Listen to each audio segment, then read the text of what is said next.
One of these days, I'm actually going to get a rapid reaction right after the game. Uh, but when you get home at 1 o'clock in the morning after a night like that, you just don't really feel like firing everything up, getting everything downloaded, and then getting everything going because that takes a little time. So we're doing this about I don't know, 15 hours after the game now. Whew, where do you start on that one? That was a clunker. That was bad in every way possible. Um, Offensively, same issues, just looking very bland and vanilla with the play calling. Not enough, especially in short yardage situations. The fourth down that Carolina went for it, the first one, which was early in the second half, running right up the middle. I believe it was another one of those inside zone plays with phase on, and it gets pushed back. I get you trust your back to get that yard, but I think in that situation, you want to be a little bit more creative than just running straight up the middle out of the gun. And Shula just did not do that. And that was a very costly play. But I'll go back to prior to the injury to Lenora Sellers. Carolina actually did appear to be moving the ball effectively on offense. The first game killer, if you will, was the first interception that Sellers threw. But I thought that Carolina responded well. Vanderbilt did put a little drive together, got Carolina away from being able to do anything on their next possession, but it was just, I don't know, it felt like the moment Sellers went down, the life that the team had and the life that the stadium had was gone. I cannot remember being at Williams-Brice at night in a game of that magnitude and the fans filing out that early. It was a gut punch and then a kick in the teeth. The questions now are more about going forward. What do you do?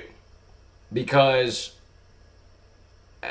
unless some miracle happens, Lenora Sellers is not, I don't even think he's traveling to Columbia, Missouri. And he shouldn't.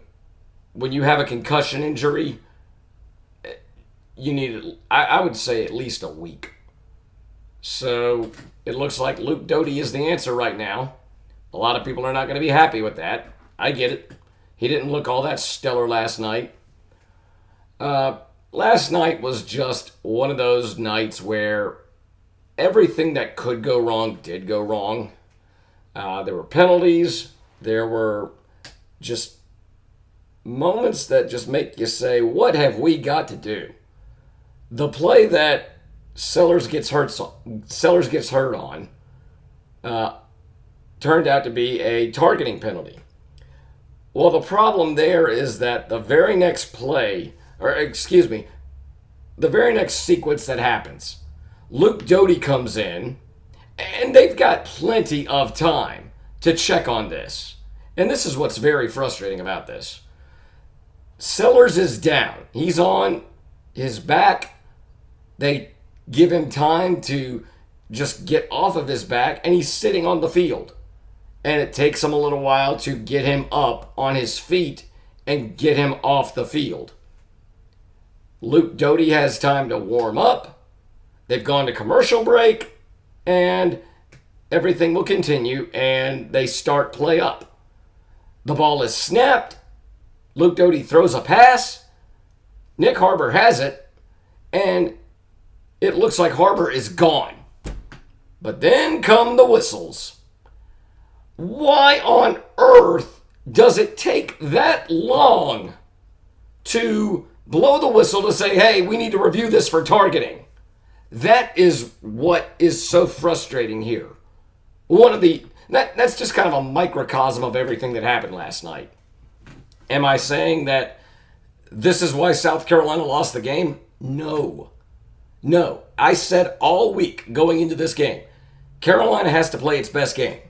And if Carolina does play its best game, Carolina will win, regardless of what Vandy does.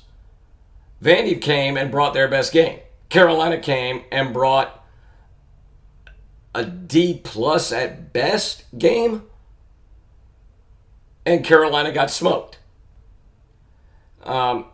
Yes, the life, I would say, went out of the team when Lenoris went down, but then not only did the energy go out, the discipline went out. Dylan Stewart gets ejected, and from what I saw, it was just a shoving match. Now, maybe he said something about somebody's mother. I don't know. I haven't gotten the full detail on that. I was honestly under the impression that if you commit an unsportsmanlike conduct penalty, you are given one, and then you're told get back in the huddle and don't do it again or you're gone. Well, they ejected Dylan on that one, so I'm not sure what was going on there. But it just makes you pull your hair out because you've got the best defensive player in the SEC, and he loses his cool like that. Not the first time we've seen him do something boneheaded like that. Go back to the Ole Miss game last year where he turned into Machine Gun Kelly.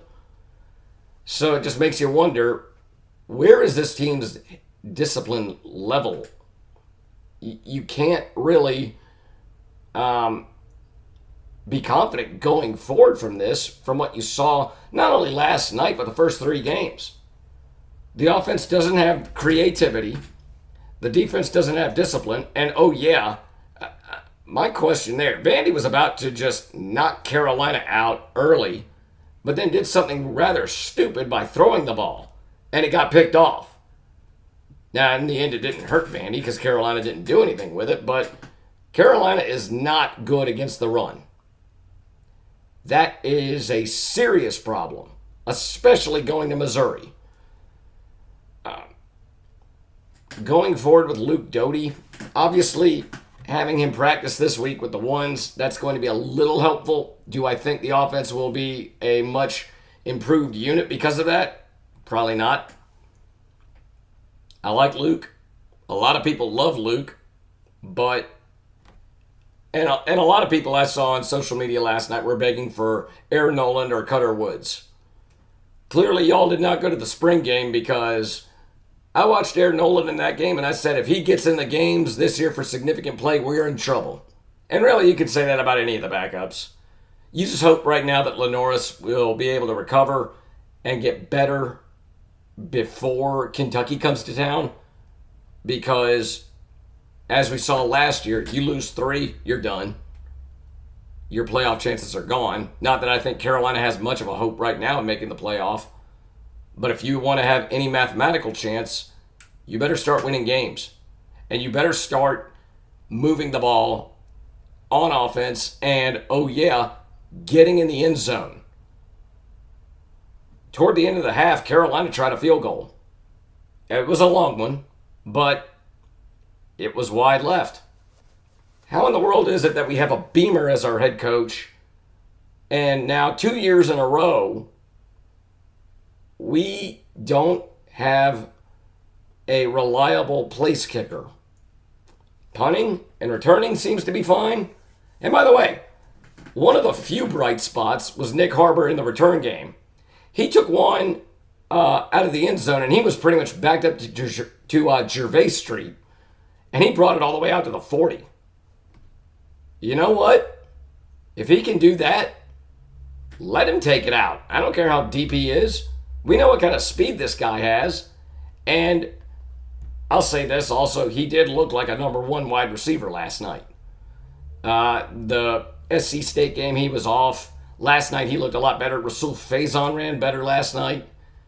But just the offensive line could not protect, could not open up enough holes. And what do you know? Carolina's offense was able to move the ball a little bit, but wasn't able to put it in the end zone. And Carolina wasn't able to score it except for the first drive.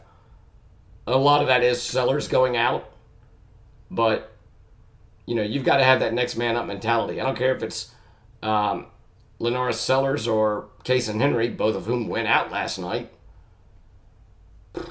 Something's got to change. I don't know if it's Mike Schuler or not, but something has got to absolutely change because you cannot run the gauntlet that is this schedule and expect to come out in position to do the things you set out to do and when you started winter workouts last year. Yeah, I don't know where we go from here.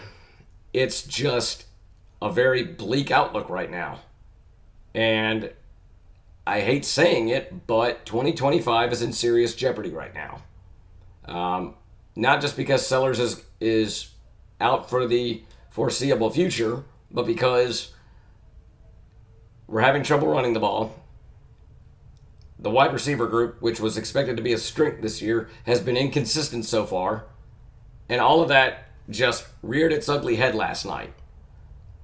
Nothing you had hoped to correct last night was corrected. The stuff I'm talking about after the first two games, none of that was corrected last night. So, yeah, I don't know where you go from here. This morning, we saw that UCLA and Virginia Tech have both made head coaching moves. They have started their coaching searches. I think Shane Beamer is high on the list for Virginia Tech, but I think it's a phone call that Shane will take, Shane will say no, and that'll be the end of it. I don't think Virginia Tech is going to push that hard for Shane Beamer because I think they know he is not leaving South Carolina on his own accord unless he is retiring. It's an interesting morning and a very concerning outlook right now. You just hope that somehow, some way, things can get figured out as they did a year ago. But then again, a year ago, the defense was still a very, very major strength of this team. Whereas this year, you look at it and say, you have got to figure out how to play the run better. Pavia did his thing. He talked the talk and he backed it up. He talked the talk and he walked the walk. So, where do we go from here? Got to go to Columbia, Missouri now. And you just got to hope somehow, some way, we can put up a fight, be there in the fourth quarter, keep it low scoring, which is not easy to do against Missouri, as they've been proving this year. And you just hope somehow, some way, you can find a way to get it done. Something that Carolina could not do last night. We shall see. We shall see.